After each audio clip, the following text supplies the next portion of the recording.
A large horned sheep covered in flames suddenly appeared at the edge of the forest. As everyone watched in utter shock, a large number of animals burst out of the forest once again. The students on the school bus also found the scene quite intriguing. One of the students curiously took out their phone to capture the moment, but another student snatched it away and threw it out the window. The student whose phone was thrown out angrily ran outside to retrieve it, but as soon as they stepped outside, the animals from the forest began charging toward them. The other students on the bus were also terrified by the scene and rushed out of the vehicle to try to escape. A student named Evan had been hiding inside the bus to avoid danger, but by then the forest fire had spread rapidly, leaving him no choice but to leave as well. However, as soon as he stepped outside, the student who had just gotten off the bus to retrieve his phone suddenly ran over and urged him to return to the vehicle immediately.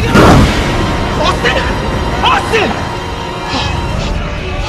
Evan was terrified and wanted to leave as soon as possible, but now the animals seemed to have gone mad, attacking humans. He even saw what appeared to be an unusual animal in the thick smoke. Already suffering from anxiety, he was so scared he collapsed to the ground. At that moment, a runaway vehicle was heading straight toward him, but fortunately, another female student remained calm. She saw Evan was about to be in danger and reached out to save him. However, in just a moment, Evan's shoulder had suffered a significant injury. The female classmate kept reminding him to run, but just as she stood up, Evan noticed that her waist seemed to have been bitten by something. However, he couldn't afford to think about that now and could only choose to flee. After Evan reached the other side of the forest, he realized that all of this was caused by the forest fire that had erupted here.